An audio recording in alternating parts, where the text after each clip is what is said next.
परीक्षा के विषय में जान लेते हैं, क्योंकि परीक्षा के विषय में भी थोड़ी बहुत जानकारी आपको होनी चाहिए। तो परीक्षा के विषय में थोड़ी सी सामान्य सी जानकारी हम आपको दे रहे हैं और आप इसको समझिएगा। पहली बात तो यह है कि अगर आपके बिहार एसआई बनने की जर्नी की अगर हम बात करें तो इसमें सबसे पहले होता है प्रीलिम्स का परीक्षा। सबसे पहले प्रीलिम्स का परीक्षा होता है और प्रीलिम्स जब पास करते हैं तब आपको मेंस का एग्जाम होता है और मेंस जब आप पास करते हैं तब आपका फिजिकल होता है। तब फिजिकल होता है और फिजिकल के बाद जो है आपका मेरिट आता है। कुल मिलाकर के अगर देखा जाए तो आपको 3 गेट पास करना होता है। पहला गेट प्रीलिम्स का होता है, प्रीलिम्स, और फिर दूसरा गेट मेंस का होता है और तीसरा फिजिकल। और तीनों चीज में अगर आप क्वालिफाई हो जाते हैं तभी जाकर के आप एसआई बन पाते हैं, सब इंस्पेक्टर जो है आप बन पाते हैं। और एसआई के पेन में बहुत पावर होता है, वो किसी के जिंदगी को बना भी सकता है और किसी के जिंदगी को बिगाड़ भी सकता है। तो खैर आपका सफर तो आज से शुरू ही हुआ है और प्रीलिम्स पास करना कोई बड़ी बात नहीं है, मेंस पास करना भी कोई बड़ी बात नहीं है, फिजिकल पास करना भी कोई बहुत बड़ी बात नहीं है। बड़ी बात है आपको मेरिट में आना, बड़ी बात है फाइनल सिलेक्शन लेना, समझ गए। और फाइनल सिलेक्शन लेने के लिए जो है काफी एकाग्रचित होकर के आपको काम करना पड़ेगा, काफी अधिक एकाग्रचित होकर के काम करना पड़ेगा। और आप हमेशा इस बात को याद रखिएगा, सफल होने वाले लोग कोई अलग काम नहीं करते हैं बल्कि उसी काम को अलग तरीका से करते हैं, इसी वजह से लोग सफल हो जाते हैं। तो अगर आपको सफल होना है तो आपको पढ़ना सिलेबस ही है। देखिए, जो सफल होता है वो भी सिलेबस ही पढ़ता है और जो असफल होता है ना वो भी सिलेबस ही पढ़ता है, लेकिन थोड़ा अलग करना पड़ेगा। क्योंकि जो नोटिफिकेशन आता है उसे हम सिलेक्शन की प्रक्रिया नहीं मानते हैं बल्कि उसे हम छटनी की प्रक्रिया मानते हैं, छटाई की प्रक्रिया होती है। प्रीलिम्स में कुछ को छांटा जाता है, मेंस में कुछ को छांटा जाता है, फिर फिजिकल में कुछ को छांटा जाता है। तो वो छटनी की प्रक्रिया है एक प्रकार से कहिए तो आप। तो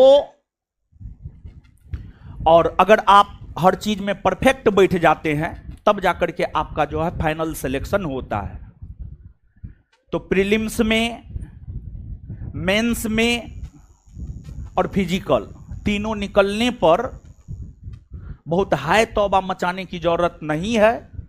जब मेरिट में नाम आ जाएगा तब हाय तौबा मचाइएगा, नहीं तो लोग आप ही के विषय में पूछेगा कि प्रीलिम्स में रिजल्ट के बाद बहुत उछल रहा था, मेंस में उछल रहा था, इसके बाद जो है फिजिकल में उछल रहा था। तो यहां पर समझ गए, यहां पर उछलना है, यहां पर जो करना है कीजिए ना। मेरिट बन जाने के बाद जो करना है एकदम नंगा नाच कीजिए आप, कोई दिक्कत ना है, लेकिन उससे पहले नहीं, समझ गए। और गंभीरता से काम करना है और तैयारी के दौरान जो है आप में गंभीरता रहनी चाहिए।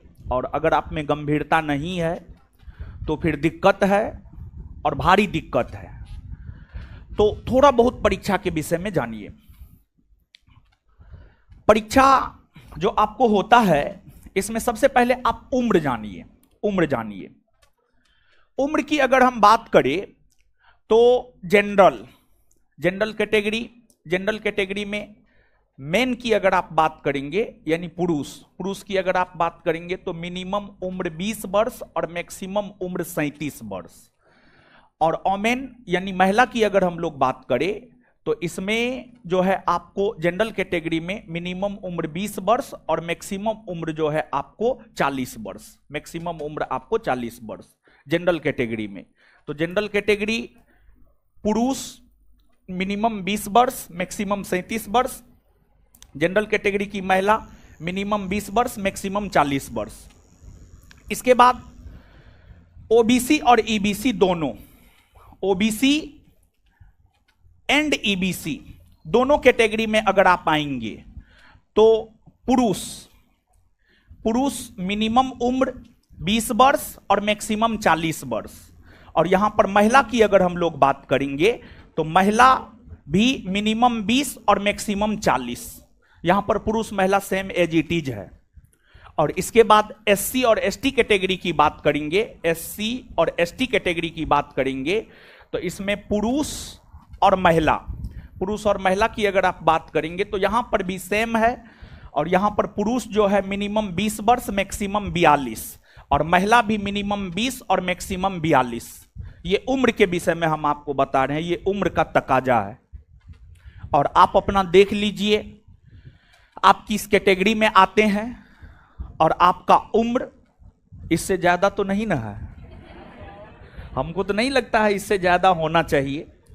तो कुल मिलाकर के अगर देखा जाए तो आप सब लोग इस परीक्षा का फॉर्म भरने के लिए एप्लीकेबल हैं और परीक्षा देने के लिए भी जो है आप लोग एप्लीकेबल हैं। तो ये उम्र का तकाजा हो गया। उम्र के बाद इसके बाद एजुकेशन क्वालिफिकेशन। एजुकेशन क्वालिफिकेशन की अगर हम बात करें तो आप ग्रेजुएट होना चाहिए। आप ग्रेजुएट किसी भी सब्जेक्ट से हैं, आप मैथ से हैं, आप फिजिक्स से हैं, आप हिस्ट्री से हैं, आप ज्योग्राफी से हैं, कोई फर्क नहीं पड़ता है, सिर्फ आप ग्रेजुएट होना चाहिए। इसके बाद थोड़ा सा शारीरिक भी जान लीजिए आप। हाइट को लेकर के मेन हाइट को लेकर के एक इश्यू रहता है और हाइट में जानकारी को लेकर के बड़ी ये रहता है। तो हाइट को लेकर के आप जानिए। एक तो महिला की अगर हम बात करें तो महिला किसी भी कैटेगरी की हो 155 सेंटीमीटर हाइट चाहिए। 155 सेंटीमीटर किसी भी कैटेगरी की महिला हो, जनरल हो, ओबीसी हो, ईबीसी हो, एससी हो, एसटी हो, किसी भी कैटेगरी की महिला हो, हाइट 155 सेंटीमीटर। लेकिन पुरुषों की अगर हम लोग बात करें तो पुरुषों में थोड़ा सा अंतर है। पुरुष में थोड़ा सा अंतर क्या है कि जनरल और ओबीसी कैटेगरी के पुरुषों का न्यूनतम हाइट होना चाहिए 165 सेंटीमीटर।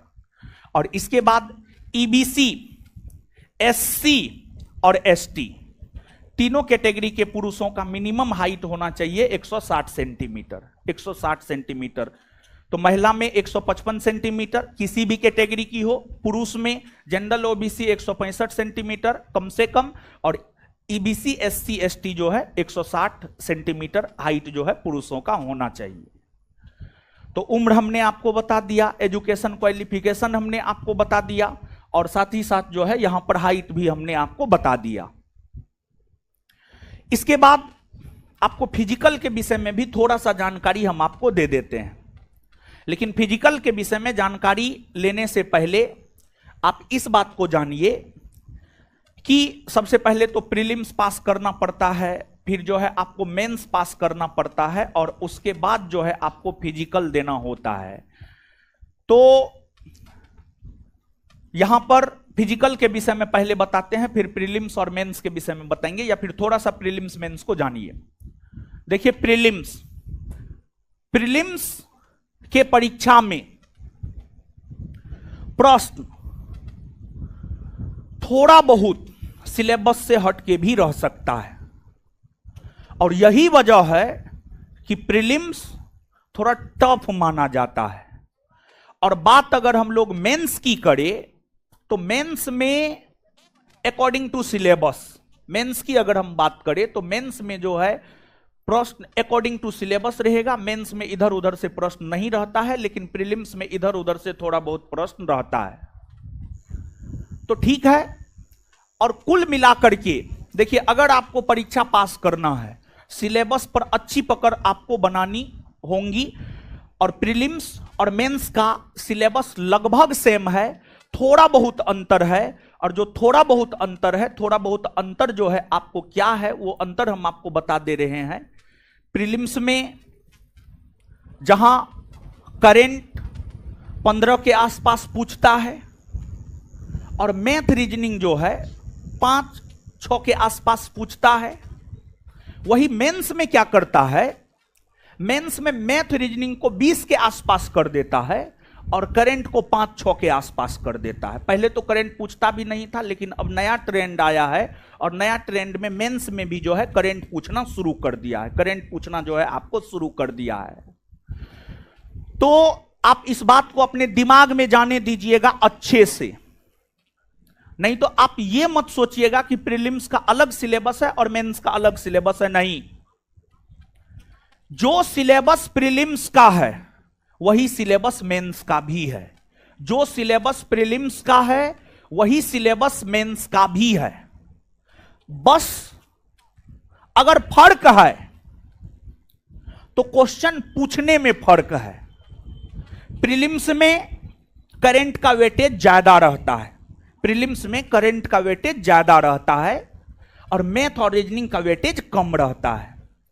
और मेंस में करंट का वेटेज कम रहता है और मैथ और रीजनिंग का वेटेज ज्यादा रहता है। मैथ और रीजनिंग का वेटेज ज्यादा रहता है। प्रीलिम्स और मेंस में फर्क यही होता है।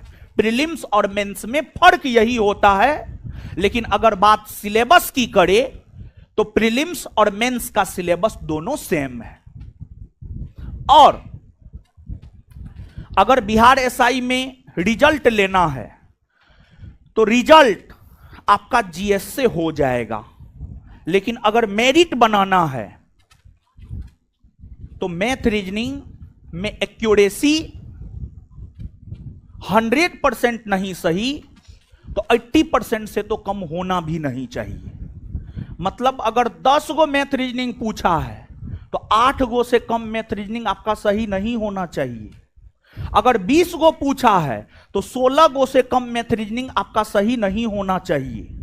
16 से 17 हो सकता है, 16 से 15 नहीं होना चाहिए। 16 से 15 हुआ ना, मेरिट में आपका नाम नहीं आएगा, और 16 से 17 हुआ तो मेरिट में आपका नाम आ जाएगा। तो मेरिट मैथ और रीजनिंग पर निर्भर करेगा। और आप जो ये दिमाग में लेकर चलते हैं जीएस पर हम रिजल्ट ले लेंगे, जीएस पर आप रिजल्ट ले सकते हैं, मेरिट में आप नहीं आ सकते हैं। मेरिट में आने के लिए मैथ रीजनिंग पर भी आपकी पकड़ होनी चाहिए। और जो नया नोटिफिकेशन आना है आप मान करके चलिए, इसमें नहीं कुछ तो लगभग 7 लाख के आसपास कैंडिडेट बैठेंगे। 7 लाख, उससे कम नहीं, क्योंकि पिछली बार ही 6.5 लाख लोग बैठे हैं। जब से वैकेंसी बिहार एसआई का 2018 से लगातार आना शुरू हुआ है, 2018 में जब वैकेंसी 1717 पोस्ट के लिए आया था तो उसमें मात्र 2.5 लाख लोग बैठे थे, मात्र 2.5 लाख। और जैसे जैसे बढ़ता गया टाइम वैसे वैसे कैंडिडेट की संख्या बढ़ती गई और लास्ट वैकेंसी में 6.5 लाख के आसपास लोग परीक्षा में बैठे हैं। तो ये जो आने वाला वैकेंसी है इसमें आप मिनिमम मान करके चलिए 7 लाख के आसपास लोग परीक्षा में बैठेंगे। और प्रीलिम्स में जितना सीट होता है उसका 20 गुना रिजल्ट देता है। 2000 सीट है तो 2000 का 20 गुना रिजल्ट प्रीलिम्स में देगा। प्रीलिम्स के बाद आपको मेंस होगा और प्रीलिम्स में जो बच्चा का रिजल्ट होगा वो अपने आप में क्रीम होगा। प्रीलिम्स के बाद मेंस होगा और इस बार तो प्रीलिम्स के बाद मेंस में समय भी नहीं दिया, मुश्किल से 1 माह का समय दिया। तो आपको जो भी तैयारी करना है, अब 1 माह में आप क्या कर सकते हैं? 1 माह में आप पूरे सिलेबस को पढ़ नहीं सकते हैं, लेकिन 1 माह में पूरे सिलेबस का आप रिवीजन जरूर कर सकते हैं। 1 माह में पूरे सिलेबस का आप रिवीजन निश्चित तौर पर कर सकते हैं। तो कहने का मतलब यह है कि जो भी तैयारी करना है प्रीलिम्स के दौरान ही आपको कर लेना है। मेंस के दौरान तैयारी नहीं, बल्कि मेंस के दौरान आपको रिवीजन करना है। मेंस के दौरान तैयारी नहीं बल्कि मेंस के दौरान आपको रिवीजन करना है। और इस बार तो लोकसभा चुनाव के कारण फिजिकल में समय मिल गया, लेकिन जो आने वाला वैकेंसी है अगर चुनाव नहीं रहा तो आपको फिजिकल के लिए भी बहुत ज्यादा समय नहीं मिलेगा, मुश्किल से 1 माह समय देगा। और जिनका लक्ष्य यह है कि हमको सब इंस्पेक्टर ही बनना है, तो उन्हें तो हम यह भी कहेंगे सप्ताह में कम से कम 2 से 3 दिन आप अभी से थोड़ा बहुत ग्राउंड निश्चित तौर पर जाइए। अगर आपका लक्ष्य बिहार एसआई ही है, सब इंस्पेक्टर ही है, तो आप 2 से 3 दिन निश्चित तौर पर जाइए। और एक बात आप याद रखिएगा कि अगर सफलता चाहिए तो एक लक्ष्य को पकड़कर उसी के अकॉर्डिंग काम करना पड़ेगा। आप ये चाहिएगा कि हमारा सिलेक्शन एसआई में भी हो जाए, बिहार एसएससी में भी हो जाए, बीपीएससी में भी हो जाए, रेलवे में भी हो जाए, तो आपका सिलेक्शन कहीं नहीं होगा। लेकिन अगर आप एक लक्ष्य को पकड़ करके उसको प्राप्त करने के लिए शिद्दत से मेहनत करते हैं तो निश्चित तौर पर जो है आपका रिजल्ट होगा। तो कहने का मतलब यह है कि प्रीलिम्स में 7 लाख के आसपास लोग बैठेंगे, 2000 के आसपास वैकेंसी आना है, तो 40-50 हजार मेंस के लिए क्वालिफाई करेंगे। मेंस में 40-50 हजार के आसपास लोग बैठेंगे, जितना सीट होगा उसका 6 गुना मेंस में रिजल्ट देगा, तो लगभग 10 से 12 हजार के आसपास मेंस में रिजल्ट देगा। फिर लोग फिजिकल में जाएंगे, 10 से 12 हजार लोग फिजिकल देंगे, और कुछ लोग फिजिकल क्वालिफाई करेंगे, कुछ डिस्क्वालीफाई करेंगे, और फिर मेरिट बनेगा। जितना सीट होगा उतना के लिए ही मेरिट बनेगा। अब मेन फिजिकल को लेकर के यहां पर हमें समझाना है। फिजिकल की अगर हम बात करें, पुरुष 1600 मीटर आपको दौड़ना है और 1600 6.5 मिनट में दौड़ना है आपको। इसके बाद हाई जंप 4 फीट आपको करना है। फिर आपको लॉन्ग जंप 12 फीट आपको लॉन्ग जंप करना है, 12 फीट लॉन्ग जंप करना है। और फिर आपको 16 पाउंड का गोला 16 फीट फेंकना है। 16 पाउंड का गोला 16 फीट जो है आपको फेंकना है। और यहां पर फिजिकल में वो वाली बात नहीं है कि जनरल कैटेगरी के लोग ज्यादा करेंगे, ओबीसी के कम, एससी एसटी के और भी कम। यहां पर फिजिकल सबके लिए सेम है। फिर महिला की अगर हम बात करें तो महिला जो है 1000 मीटर उसको दौड़ना होता है और 6 मिनट समय दिया जाता है। 3 फीट हाई जंप करना होता है, 9 फीट लॉन्ग जंप करना होता है, और 12 पाउंड के गोला को 10 फीट फेंकना होता है। 12 पाउंड के गोला को कम से कम 10 फीट फेंकना होता है। तो यह है फिजिकल का क्राइटेरिया। अगर आप इस क्राइटेरिया को फुलफिल करते हैं तो फिर आप फिजिकल क्वालिफाई हैं, फिर आपको गेट पास मिलेगा।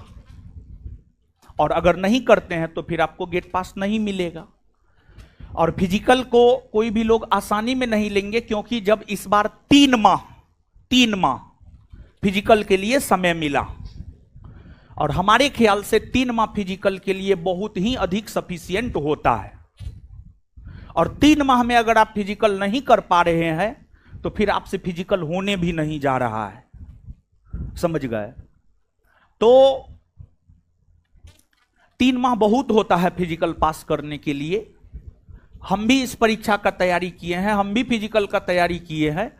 45 दिन में फिजिकल बन सकता है, ऐसा मेरा अपना अनुभव कहता है, और 45 दिन में फिजिकल बनाए भी है। तो फिजिकल को इजी वे में नहीं लेंगे, इसलिए बोल रहे हैं क्योंकि 3 माह जब फिजिकल के लिए समय दिया तब लड़का मात्र 40% पास किया। मतलब 100 गो लड़का अगर दौड़ा तो 40 गो पास किया फिजिकल, और लड़की 60%। इस बार का डाटा हम बता रहे हैं। इस बार जब 3 माह समय मिला है तब लड़का 40% और लड़की 60% फिजिकल क्वालिफाई की है। एग्जाम के विषय में तो हम आपको बता ही दिए हैं। प्रीलिम्स में 100 क्वेश्चन होता है, प्रत्येक क्वेश्चन 2 मार्क का होता है, और निगेटिव भी है। इसमें 1/10 निगेटिव है।